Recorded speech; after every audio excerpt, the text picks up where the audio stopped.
नमस्कार। मैं डॉक्टर रमानिवास शर्मा रमन अपने YouTube चैनल पर साइंस और टेक्नोलॉजी का कॉम्पिटिटिव सेशन लेकर के बच्चों आपके सामने सभी लर्नर्स का अपने इस YouTube चैनल पर बहुत बहुत हम स्वागत करते हैं, अभिनंदन करते हैं। आज के सेशन में बहुत इम्पॉर्टेंट एक सेशन लेकर के हम आए हैं। इसके पहले वाले सेशन में हमने रिप्रोडक्टिव सिस्टम ह्यूमंस का आपको पढ़ाया है। आज बारी है, आज हम जो लेकर के आए हैं वो रिप्रोडक्टिव सिस्टम इन प्लांट्स में है। इसको 3 से 4 सेशन में हम आपको समझाएंगे, इस पर MCQ करवाएंगे, फुल लेंथ टेस्ट भी इसका करवाएंगे और बहुत सारे सवाल कॉम्पिटिटिव एग्जाम में इस पर पूछे गए हैं। रिप्रोडक्टिव सिस्टम या रिप्रोडक्शन कितने प्रकार का होता है ये भली भांति आप जानते हैं। सेक्सुअल रिप्रोडक्शन क्या प्लांट में होता है, ऐसे बहुत सारे सवाल कॉम्पिटिटिव एग्जाम में पूछे गए। प्लांट में एसेक्सुअल, सेक्सुअल, वेजिटेटिव इस तरह के रिप्रोडक्शन होते हैं, जिसमें एक पार्ट जो सेक्सुअल रिप्रोडक्शन का है वो नीट की परीक्षा में, PNST की परीक्षा में या Madhya Pradesh professional examination board की परीक्षा में इससे जुड़े हुए सवाल पूछे जाते हैं। पौधे कैसे एक से दूसरे पौधे का निर्माण करते हैं या बीज का निर्माण कैसे होता है, यही सब कुछ रिप्रोडक्टिव सिस्टम में आता है। तो पहले 2 सेशन हम इस पर सिर्फ और सिर्फ थ्योरी करने जा रहे हैं और इसके बाद का जो सेशन होगा वो फुल लेंथ टेस्ट का होगा, इसलिए आप इसको ध्यान से पढ़िए जरूर। थ्योरी को हम टू द पॉइंट आपको पढ़ाएंगे। चैनल को सब्सक्राइब करना, लाइक करना और शेयर करना ये आपकी जिम्मेदारी है। आप फ्रंट पेज पर ही देख रहे होंगे एक खूबसूरत फूल, और इस फूल में जो कुछ अंदर है या जो कुछ बाहर है उसको हमने टुकड़े टुकड़े में अलग कर दिया। ध्यान से देखें तो इसमें पत्ती अलग दिख रही है, तना अलग दिख रहा है, पीटल्स इसके अलग दिख रहे हैं, ये पीटल्स अलग दिख रहे हैं, और इसके अंदर जो घुंडीदार रचनाएं हैं ये अलग दिख रही हैं। ये घुंडीदार रचनाएं 2 हैं, एक में ऊपर वाला हिस्सा घुंडी नुमा नहीं है। ध्यान से देखिए, ये जो घुंडी नुमा रचना नहीं है ये फीमेल रिप्रोडक्टिव सिस्टम, और जिसमें घुंडी बनी हुई है ये मेल रिप्रोडक्टिव सिस्टम। पूरा सेशन बड़ा इंटरेस्टिंग होगा यदि आप फ्लावर से या फ्लावर को करीब से देखा होगा तो अभी सिर्फ उसकी आपने सुगंध ली होगी, उसकी संरचना भी उतनी ही न्यारी है, उतनी ही प्यारी है जितना वो सुगंध देता है। बिल्कुल सरल सा चित्र सामने आपके है। और एक सवाल हमको याद आ गया, कॉम्पिटिटिव एग्जाम में पूछा था कि ये फूल किसका रूपांतरण है, क्या यह तने का है, क्या पत्ती का है, कि पत्ती और तने किसी का हो सकता है। आज ऐसे सवालों पर हम थ्योरी लेकर के आपके सामने,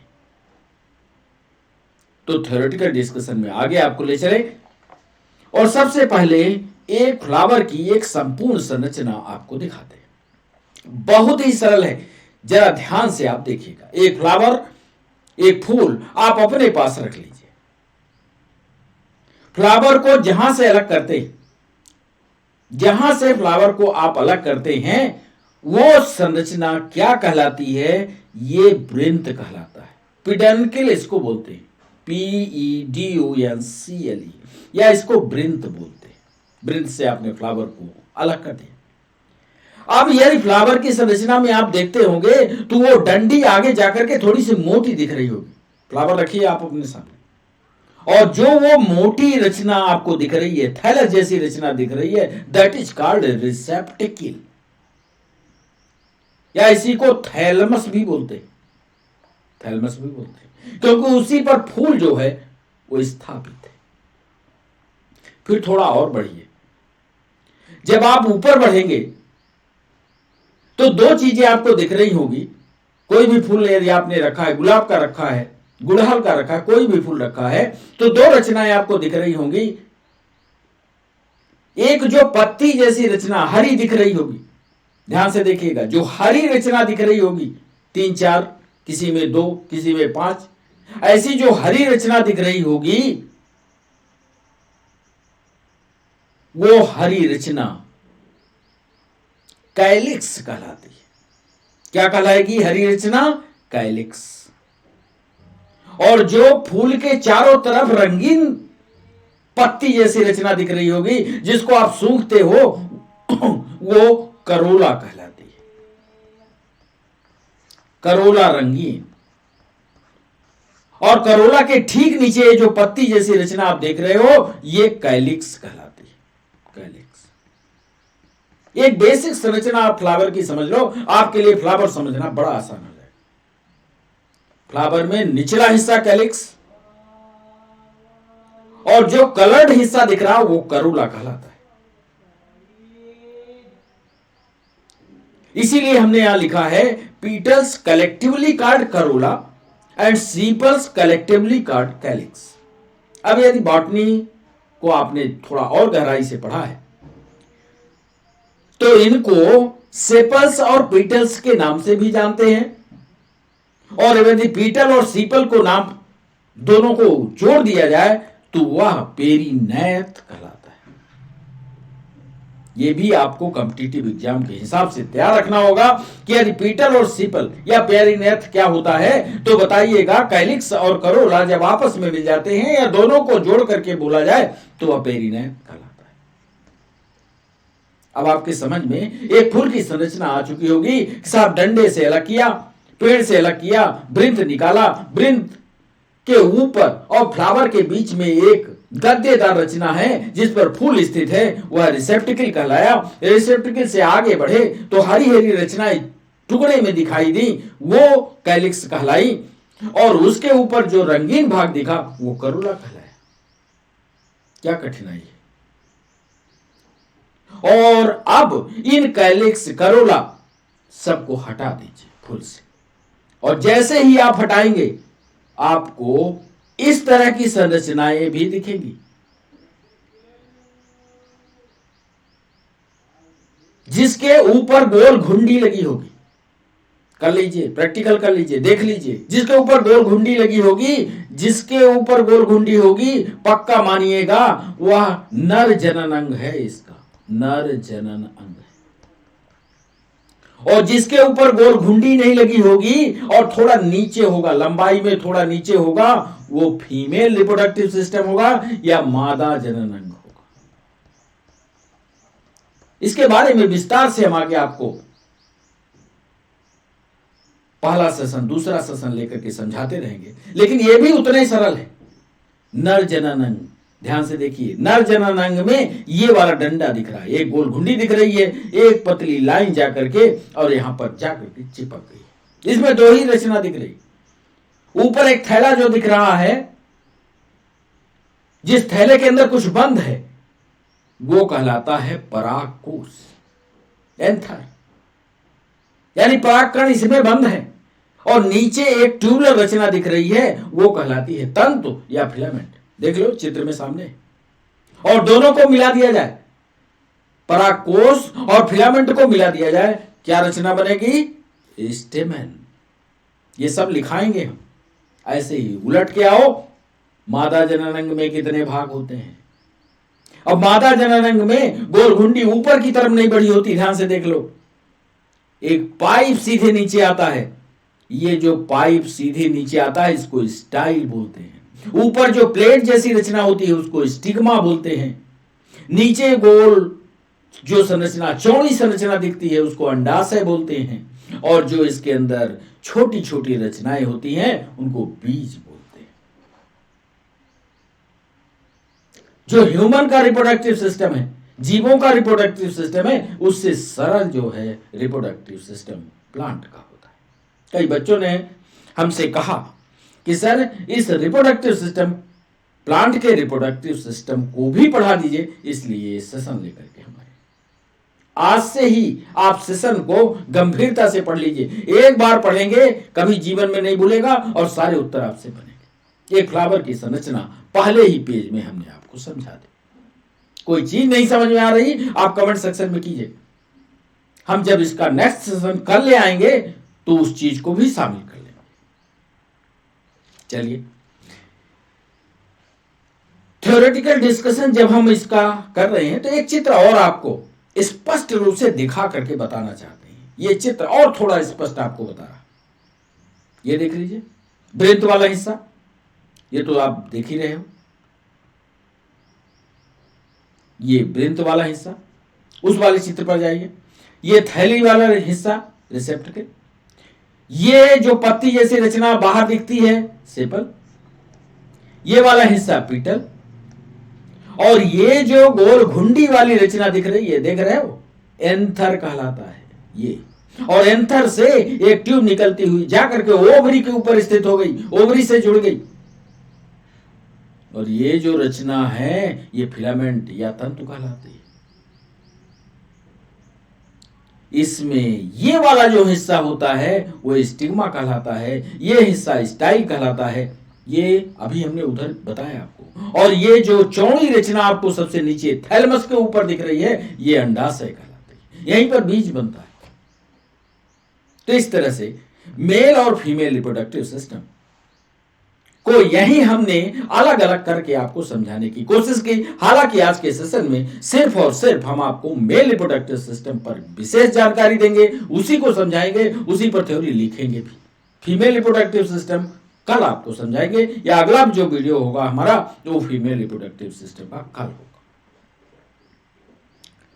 अब यदि आपसे पूछा जाए कि मेल रिप्रोडक्टिव सिस्टम या फीमेल रिप्रोडक्टिव सिस्टम को दूसरे नाम से क्या जानते हैं, तो याद कर लेना, मेल रिप्रोडक्टिव सिस्टम को स्टेमन के नाम से जानते हैं और फीमेल रिप्रोडक्टिव सिस्टम को पिस्टिल के नाम से जानते हैं। दो बातें यहां याद रखना, पिस्टिल का मतलब होगा फीमेल रिप्रोडक्टिव सिस्टम, स्टेमन का मतलब होगा मेल रिप्रोडक्टिव सिस्टम।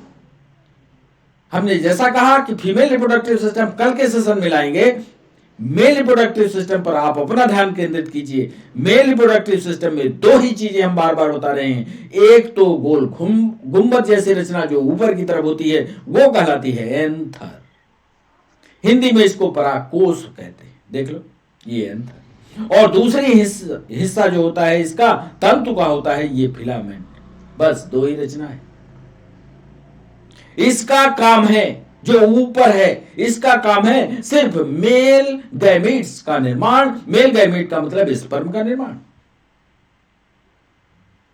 स्पर्म आप जानते हो, स्पर्म का निर्माण हमेशा मियोसिस डिवीजन के द्वारा होता है, अर्धसूत्री विभाजन के द्वारा होता है, जिसमें 2x क्रोमोसोम x क्रोमोसोम में बदल जाता है। इस तरह का डिस्कशन कई बार हम कर चुके हैं।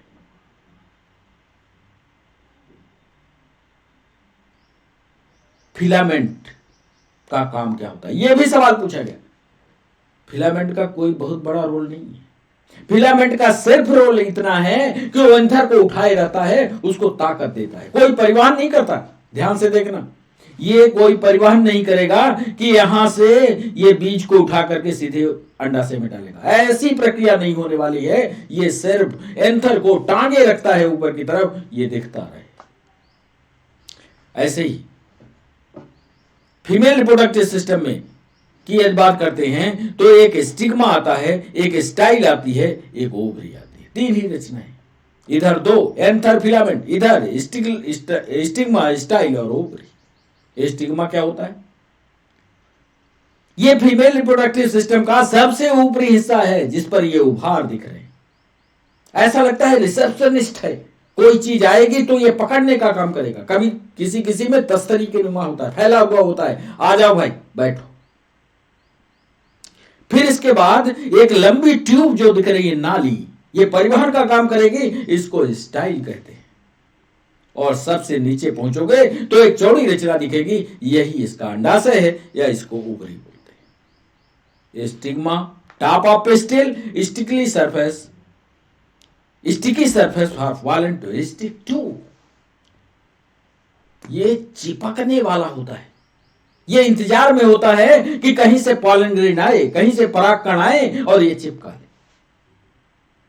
क्योंकि हर संतति की आदत होती है अपने जैसे संतान को उत्पन्न करना। यही रिप्रोडक्शन का उद्देश्य है।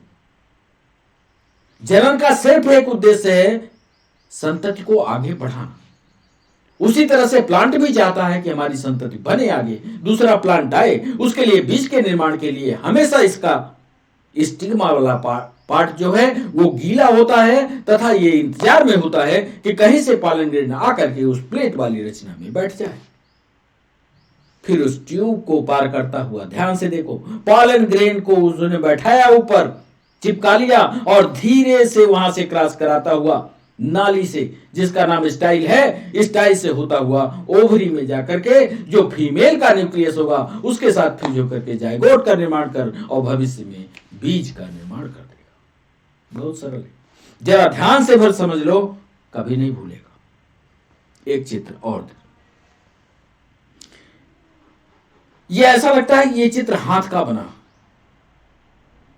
जिसमें स्पष्टता ज्यादा दिख रही है, लेकिन वो स्पष्टता ये हम आपको बताना इसलिए इस चित्र को शामिल कर रहे हैं कि कहीं आपके दिमाग में ये न चल रहा हो कि सर ने एंथर लगाया, यानी परागकोश लगाया, फिर फिलामेंट लगाया। कहीं फिलामेंट का सीधा कनेक्शन तो इस ओवरी से नहीं है, बिल्कुल अंदर से कोई कनेक्शन नहीं।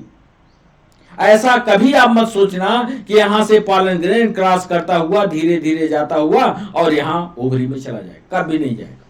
यह सिर्फ एक सपोर्ट सिस्टम है जो इसको पकड़े रहता है और एंथर को स्वतंत्रता पूर्वक ऊपर की तरफ उड़ाता है। जिसको भी अंदर जाना होगा उसको इस मार्ग में आना होगा, यानी स्टिग्मा के ऊपर बैठना होगा और स्टिग्मा के थ्रू क्रॉस करते हुए और ओवरी में जाना।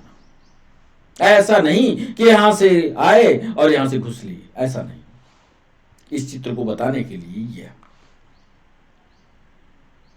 ये तो आपको पता है कि ये ओवरी, ओवरी में ओव्यूल लगे होंगे। ये देखिए ओव्यूल 1 2 3 4, ये ओव्यूल लगे, और जब भी इस इधर से परागकण आएंगे तो ये फ्यूज होते जाएंगे। ओव्यूल में भी ध्यान रखना, ओव्यूल में भी हैप्लॉइड क्रोमोसोम होगा, क्योंकि आने वाला जो पॉलन ग्रेन है ये भी हैप्लॉइड है, ये भी हैप्लॉइड है। दोनों हैप्लॉइड जब आपस में मिलेंगे, 2 H जब मिलेंगे तो 2H बन जाएगा, या इसी को डिप्लॉइड कहते हैं, यानी 2M बन जाएगा। यहां भी हमने, इस चित्र में भी हमने मेल रिप्रोडक्टिव सिस्टम यानी स्टेमन को बताया है, फीमेल रिप्रोडक्टिव सिस्टम या प्रिस्टिल को बताया। मेल रिप्रोडक्टिव सिस्टम में एंथर दिखाया, फिलामेंट दिखाया। Anther contains pollen the male reproductive cells. इनका सिर्फ एंथर का काम है, थैले जैसी जो रचना है, इनका काम सिर्फ इतना है कि ये पराग कणों को इकट्ठा कर ले, रख ले। फिलामेंट का काम क्या है? सिर्फ ओवरी के सपोर्ट, ओवरी के ऊपर एक सपोर्टिंग सिस्टम का काम करें कि पॉलन ग्रेन ऊपर की तरफ बढ़ता हुआ दिखाई दे, ऊपर की तरफ दिखाई दे, सिर्फ सपोर्ट का काम करते हैं। बाकी संरचना का पूरा विस्तृत ब्यौरा इसके पहले हम आपको दे चुके हैं। एक और बहुत जरूरी सवाल जो पूछा गया उसका भी चित्र हम आगे रखे हैं। स्टेमन होता कैसे? जरा इस चित्र को देखिए, जिसकी बार बार हम बात कर रहे थे। तो यहां पर यदि आप ध्यान से देखें, इसके स्टेमन को देख रहे हैं, स्टेमन ऐसा लगता है जैसे गेहूं का दाना। गेहूं का दाना यदि आप ध्यान से देखें तो कुछ ऐसा दिखाई देता है, 2 पार्ट में ऐसे दिखाई देता है, देखा है? कुछ इसी तरह की रचना एंथर में भी होती है, मतलब कोष होते हैं। और ये कोष सिर्फ 2 कोष्ठीय नहीं बच्चों, 4 कोष्ठीय होते हैं, 4 चैम्बर्ड होते हैं। ये चित्र हम आगे आपको दिखाएंगे, सेक्शन काट करके वो चित्र भी दिखाएंगे। ये एंथर ऊपर की तरफ, तथा एंथर के नीचे ये फिलामेंटस या नाली,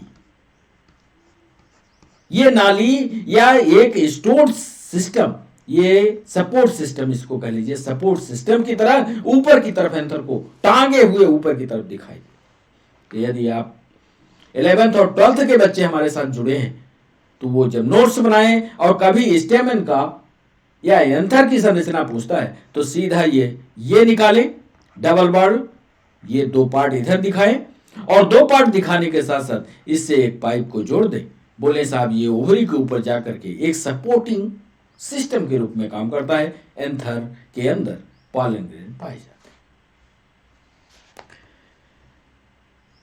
यदि मैच्योर फ्लावर हो गया, पक गया, मैच्योरिटी हो गई फ्लावर में, तो फ्लावर का काम क्या है? फ्लावर का काम है कि वो बीज का निर्माण कर दे। तो बीज का निर्माण तो ऐसे नहीं हो जाएगा, क्योंकि मेल और फीमेल रिप्रोडक्टिव सिस्टम अलग अलग है। मान लीजिए ये वाला पॉलन ग्रेन पहले मैच्योर हो गया, पहले मैच्योर हो। अब यदि ये पहले मैच्योर हुआ, ओवरी मैच्योर नहीं हुई, तो ये वाला परागकण इसके काम नहीं आएगा। तो ये क्या करेगा? यहां से उड़ करके दूसरे पौधे में जाएगा जहां ओवरी मैच्योर हो चुके हैं। कुल मिलाकर के आज के डिस्कशन में सिर्फ आप पॉलन ग्रेन पढ़ लो, कल इसके बाद ओवरी का डिस्कशन हम करेंगे। पॉलन ग्रेन में जरा ध्यान से देखो, जो संरचना हमने बनाई थी ये एंथर को, इसके अंदर ये जो रचना गोल गोल आप देख रहे हो, जैसे बीज जैसे, ये जो बीज जैसी रचनाएं इस थैले के अंदर बंद होती हैं, ये नीट में सवाल पूछा गया, इसको क्या कहते हैं? याद रखना, ये रचना माइक्रोस्पोरेंजियम कहलाती है।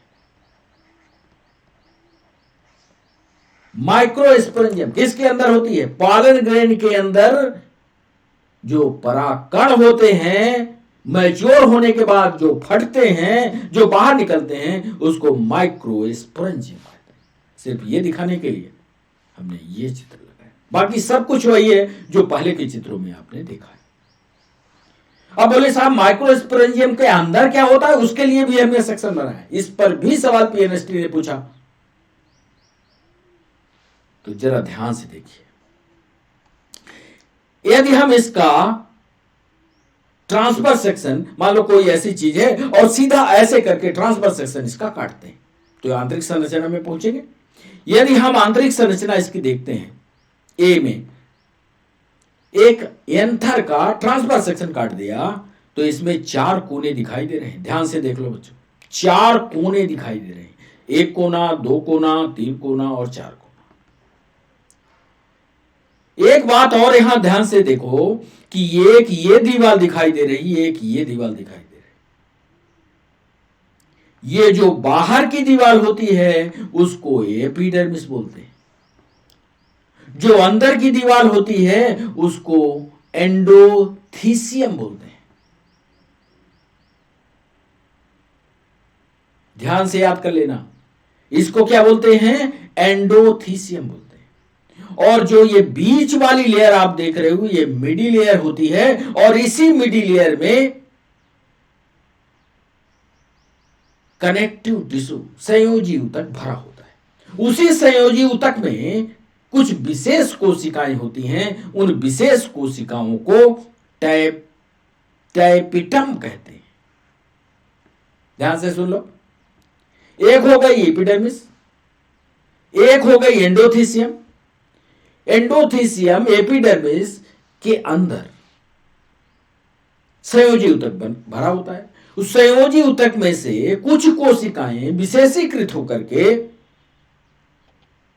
स्पेशलाइज्ड हो जाती हैं, जिनको टैपेटम कहते हैं। और यही टैपेटम आगे जाकर के स्पर्म का निर्माण या पॉलन ग्रेन का निर्माण करेगा। आपसे जब कंपटीशन में सवाल पूछेगा तो यहीं तक पूछेगा टैपेटम क्या है। तो इसको याद रखिएगा। ये देख लीजिए इस चित्र में एपिडर्मिस, एंडोथीसियम, ये वाली मिडिल लेयर हो गई, और इसी मिडिल लेयर में जो कनेक्टिव टिश्यू वाला एरिया है उसकी जो कोशिकाएं कुछ विशेष प्रकार की हो जाती हैं, टैपेटम कहलाती है, जो इनको न्यूट्रिशन भी देगी, भोज्य पदार्थ भी देगी। और इसके अलावा कुछ कोशिकाएं माइक्रोस्पोर मदर सेल की तरह काम करेंगी, यानी माइक्रोस्पोर बनाने का काम करेंगी, जन्म देने का काम करेंगी, जो भविष्य में मेल गैमीट का निर्माण करेगा, नर युग्मक का निर्माण करेगा। और यहां पर नर युग्मक स्टेमन है या परागकण है। समझ गए? नहीं समझ में आ रहा हो तो कमेंट सेक्शन चालू है, आप पूछ सकते हैं। आइए कुछ महत्वपूर्ण बिंदु मेल रिप्रोडक्टिव सिस्टम में लिख करके आपको समझा देते हैं। आइए पहला पॉइंट लिखते हैं। जो पहला पॉइंट है कि फ्लावर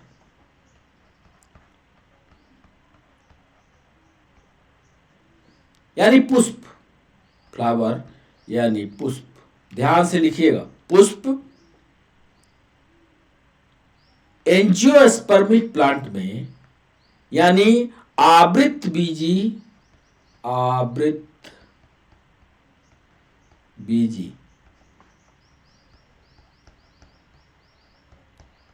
पौधों में तने का रूपांतरण है, तने का रूपांतरण है। बहुत इंपॉर्टेंट टॉपिक है, बहुत इंपॉर्टेंट पॉइंट भी है ये कि जो पुष्प होता है वो तने का रूपांतरण है। मिल गया एक। दूसरा पॉइंट देखिए,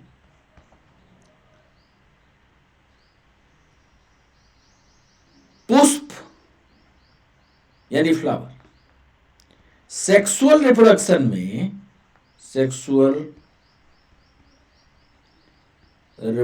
में भाग लेता है।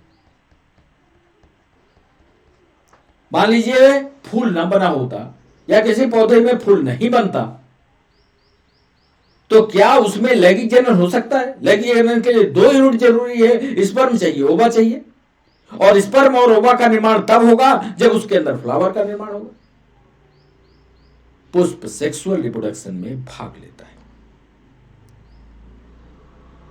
तीसरी बात जो महत्वपूर्ण उधर बता चुके हैं आपको कि फ्लावर में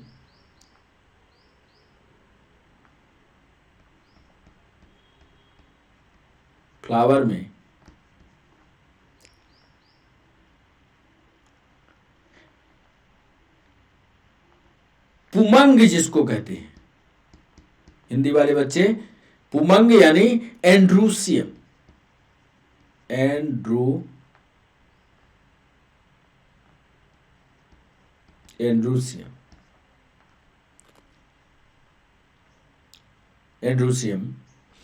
स्टेमेंस से, परागकण से, स्टेमेंस से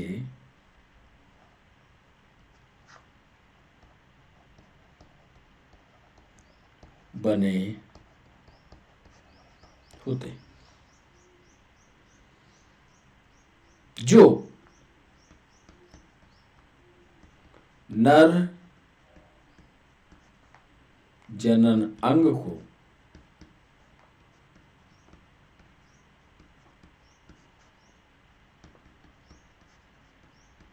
प्रदर्शित करते हैं। फ्लावर में एंड्रोसियम स्टेमन्स के बनते हैं जो मेल रिप्रोडक्टिव ऑर्गन को प्रदर्शित करते हैं। इतना तो आप समझ रहे हो, उधर हम बता चुके हैं, समझा चुके हैं। चौथा पॉइंट गाइनोसियम। एंड्रोसियम का मतलब मेल रिप्रोडक्टिव सिस्टम, गाइनोसियम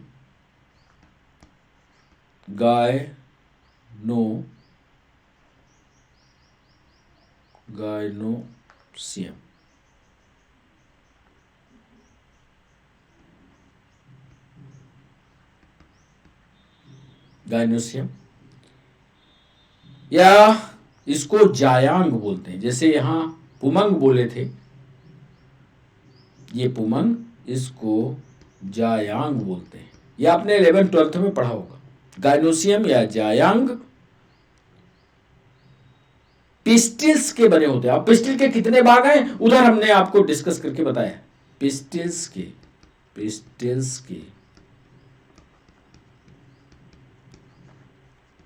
बने होते हैं, जो कि मादा जनन को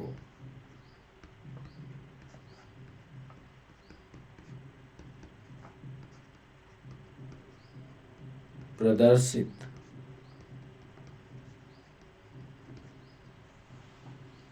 तो 2 चीजें मिल गई। एंड्रोसियम मिल गया मेल के लिए और गाइनोसियम मिल गया फीमेल के लिए। एंड्रोसियम बन रहा है स्टेमन से और गाइनोसियम बन रहा है पिस्टिल से। ये दोनों बातें आपके ध्यान में रहनी चाहिए। इस पर ऑब्जेक्टिव जब एमसीक्यू का सेशन लाएंगे तो पूछे। अब एंड्रोसियम होता कैसे है, जरा इस चित्र को वापस देखें। यह है एंड्रोसियम या स्टेमन। अब इसकी संरचना के बारे में उधर हम दूसरे पॉइंट में लिखने जा रहे हैं। आप देखिए, जैसा हमने देखा वैसे इसमें लिखेंगे कि एंड्रोसियम में या स्टेमेंस में एक लंबा एवं पतला तंतु होता है। एक लंबा एवं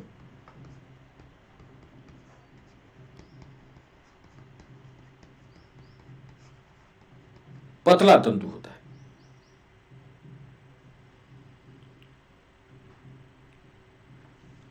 और एक,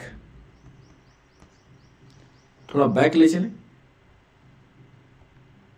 ये लंबा पतला तंतु हो गया। और ऊपर जाते हैं तो ऊपर जो थैला दिख रहा है ये बाइलोब्ड दिख रहा है। लेकिन जब बाइलोब्ड को ट्रांसफर सेक्शन में काटते हैं तो चेंबर कितने दिखते हैं? 4 दिखते हैं। ये बाइलोब्ड है, बाइलोब्ड, 2 लोब। और जब इसका ट्रांसफर सेक्शन काटते हैं तो अंदर 4 लोब दिखते हैं। इस चित्र में हमने आपको दिखाया है, ये देखिए, ये 4 लिख रहे हैं, 1 2 3 4। यही बात हम लिखने वाले हैं यहां। स्टेमन से एक लंबा पतला तंतु होता है और एक द्विपालित संरचना होती है।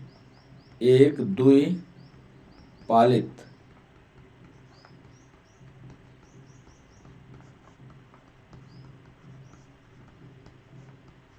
जिसे एंथर कहते हैं।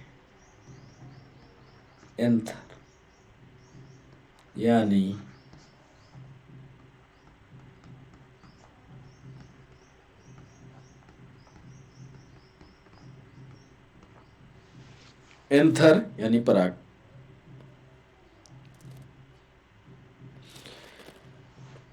अब परागकोश की संरचना कैसी होती है, जरा इस चित्र को देख लीजिए। यह है परागकोश, यह है परागकोश। जैसा चित्र में दिख रहा है ऐसे ही हम इसका अगला पॉइंट लिखेंगे। 6वें पॉइंट में परागकोश यानी एंथर, परागकोश यानी एंथर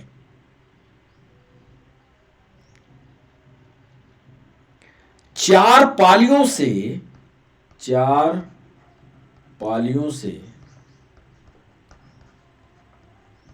बनी संरचना होती है।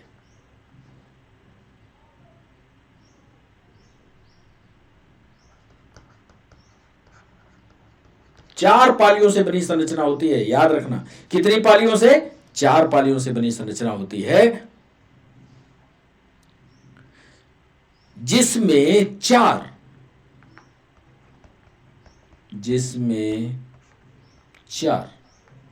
क्या होता है बच्चों? जिसमें 4, देख रहे हो, 1 2 3 4, यही 4 माइक्रोस्पोर्स मदर सेल या टैपेटम या माइक्रोस्पोरेंजिया कहलाते हैं। यह भी सवाल कॉम्पिटिटिव एग्जाम में। परागकोश 4 पालियों से बनी संरचना होती है, जिसमें 4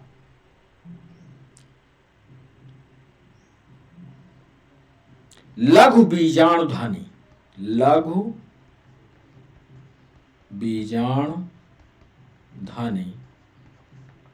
माइक्रोस्पोरेंजिया होती।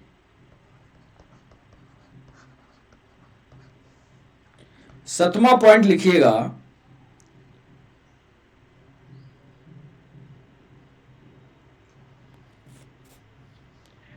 कि पॉलन ग्रेन, ये बड़ा इंपॉर्टेंट टॉपिक है। पॉलन ग्रेन यानी परागकण, बड़ा इंपॉर्टेंट पॉइंट है ये। पॉलन ग्रेन यानी परागकण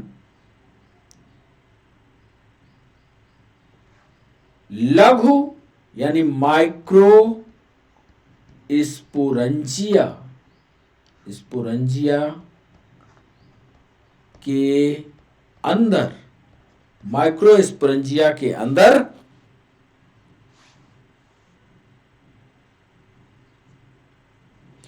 अर्धसूत्री विभाजन के द्वारा, अर्धसूत्री विभाजन यानी आरडी के द्वारा, रिडक्शन डिवीजन के द्वारा, अर्धसूत्री विभाजन के द्वारा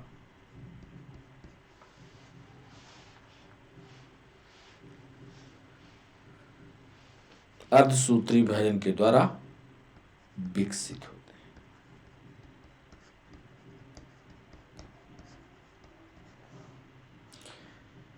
8वां पॉइंट देखिएगा,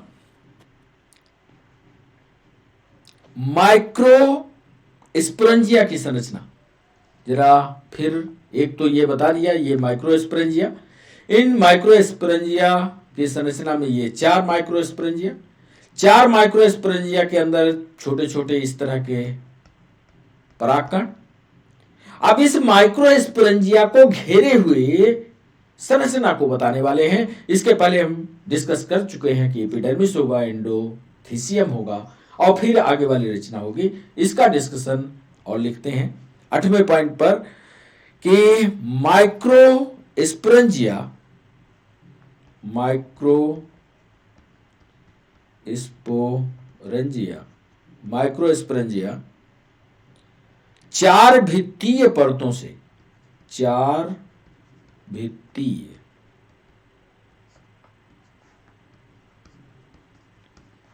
परतों से बनी हुई रचना है। 4 भित्तीय परतों से बनी होती है।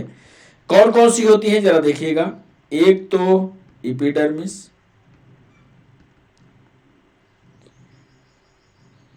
फिर एंडोथीसियम,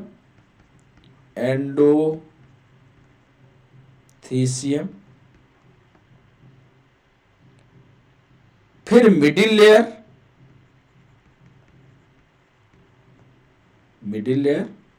और एक उधर हमने दिखाया है टैपेटम।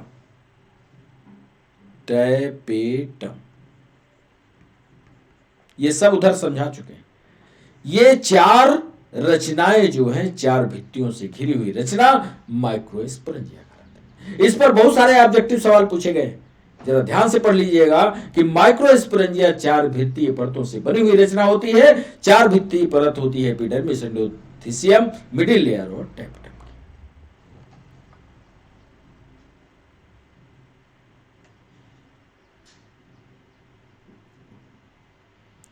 एक और पॉइंट लिख लें, वो भी जरूरी है कि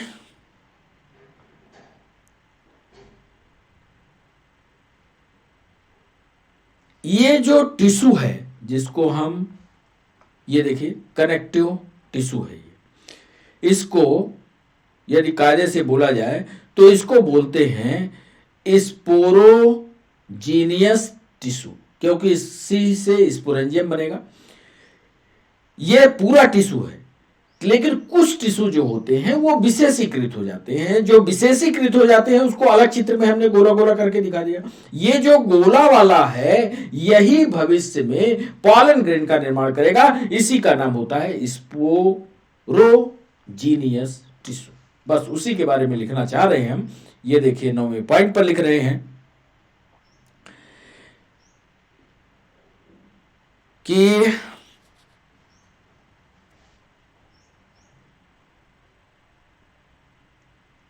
लघु बीजाणुधानी का केंद्रीय भाग यानी माइक्रोस्पोरेंजियम का केंद्रीय भाग मतलब सेंटर वाला पार्ट, केंद्रीय भाग अर्धसूत्री विभाजन के द्वारा, अर्धसूत्री विभाजन के द्वारा फिर से चित्र को देखते चलिएगा, ये है इसका कनेक्टिव टिश्यू और ये इसमें हो गया अर्धसूत्री विभाजन। और जब एक में अर्धसूत्री विभाजन होता है तो उससे बनने वाली कोशिकाओं की संख्या कितनी होती है? 4। ये देखिए 4। तो कनेक्टिव टिश्यू की वो कोशिका जो विभाजित हुई अर्धसूत्री विभाजन के द्वारा तो बनी माइक्रोस्पोरेंजियम के केंद्रीय भाग अर्धसूत्री विभाजन के द्वारा 4।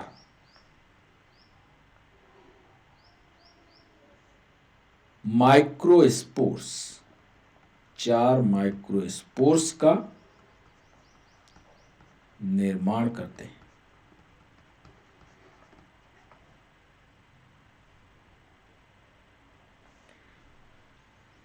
चार, अब ये 2x थी माइक्रोस्पोरेंजियम, अब इसमें रिडक्शन डिवीजन हो गया। तो आप बताओ ये हैप्लॉइड बनेंगे कि डिप्लॉइड? निश्चित रूप से आपका जवाब होगा साहब ये अगुणित होंगी यानी हैप्लॉइड होंगी। ये भी लिख लो, ये अगुणित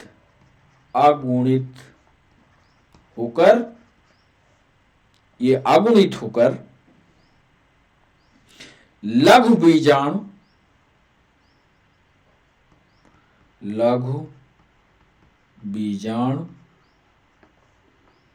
परागकणों में विकसित होते हैं।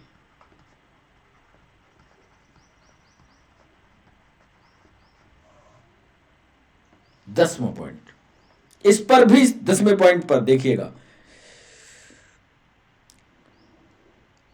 ये जो पॉलन ग्रेन बना, पॉलन ग्रेन जिसका हमने सेक्शन काटा, उस पर उसने 3 सवाल पूछे हैं, वही पॉइंट हम लिखना चाह रहे हैं। पराग कणों पर यानी पॉलन ग्रेन पर, पॉलन ग्रेन्स पर 2 भित्तियां होती हैं, 2 भित्तियां होती हैं। पहली भित्ति जो होती है उस पर देखिए 2 सवाल पूछेंगे। पहली भित्ति जो है वो कहलाती है आउटर एक्साइन, आउटर एक्साइन, या हिंदी वाले बच्चे इसको बाह्य चोल के नाम से जान लें। और दूसरी जो भित्ति होती है ये कहलाती है इनर एक्साइन, इनर एक्साइन, या इसको आंतरिक चोल कहते हैं। चोल माने चोला। नेट ने, पेनस्टी दोनों ने सवाल पूछा कि ये जो आउटर एक्साइन है, बाह्य चोल है, यह किसकी बनी होती है? यही लिखे देते हैं बराबर करके, पढ़ लेना इसको थ्योरी में, कंटिन्यूअस लाइन में लिखना कि यह स्पोरोपोलेनिन की बनी होती है, स्पोरोपोलेनिन की बनी होती है।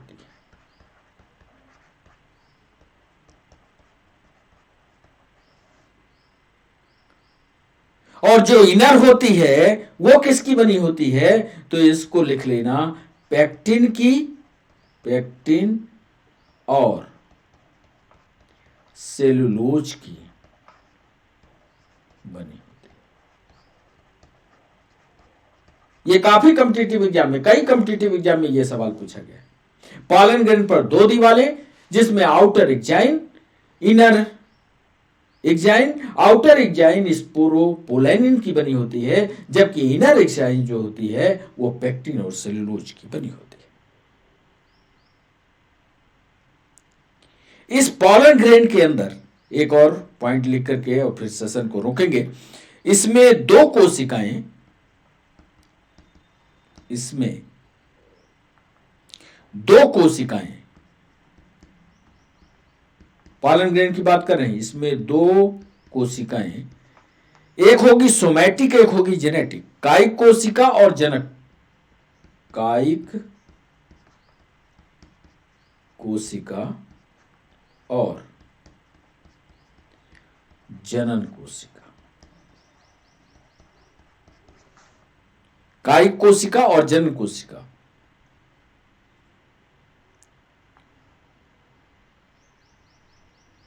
और 3 कोशिकाएं, 3 कोशिकाएं कायिक कोशिका, कायिक कोशिका और 2 मेल गैमीट, और 2 मेल गैमीट, और 2 मेल गैमीट शेडिंग के समय होते हैं, झड़ने के समय, झड़ने के समय होते हैं। यह भी बड़ा इंपॉर्टेंट सवाल है। इनमें 2 कोशिकाएं होती हैं, कायिक कोशिका और जनन कोशिका। लेकिन जब ये पॉलन ग्रैंड मैच्योर हो जाता है, जैसे मेल में जब एजाकुलेशन होता है, जब स्पर्म बाहर निकलता है, तो उस समय स्पर्म मैच्योर स्पर्म होता है जो वेजिना में पहुंचता है। उसी तरह की बात यहां कह रहा है कि जब पॉलन ग्रैंड मैच्योर हो गए, पॉलन ग्रैंड जब मैच्योर हो जाते हैं, उससे पहले उसमें एक कायिक कोशिका और एक जनन कोशिका होती। लेकिन जब वो झड़ने लगता है या बाहर वो नए फीमेल के पास जाने की स्थिति में होता है, उस समय एक कायिक कोशिका होती है और जो जनन कोशिका होती है उसमें अर्धसूत्री विभाजन हो जाता है, और अर्धसूत्री विभाजन के बाद उसमें 2 मेल गैमीट बन जाते हैं। यह कब होता है? जब वो बाहर निकल रहा होता है, झड़ने की अवस्था होती है, तो 2 मेल गैमीट बन जाते हैं। तो इतने 11 पॉइंट मेल रिप्रोडक्टिव सिस्टम आप प्लांट पर पढ़िएगा। बहुत सारे सवाल बनेंगे पूरे सेशन के दौरान। आज तो मेल पढ़ाया है, अगला जो सेशन लाएंगे वो फीमेल रिप्रोडक्टिव सिस्टम पर लाएंगे, और फिर इसका एमसीक्यू सेशन आपसे करवाएंगे। सभी पॉइंट्स के बेहतरीन नोट्स बनाइएगा ताकि इंटरकनेक्शन बना रहे और आपके समझ में आता रहे। और बच्चों, आप सेशन को यहीं रोकेंगे, आप हमारे साथ जुड़े, इसके लिए आप सभी बच्चों का बहुत बहुत शुक्रिया। फिर होती है मुलाकात नए सेशन के साथ। तब तक के लिए बच्चों बाय बाय, नमस्कार।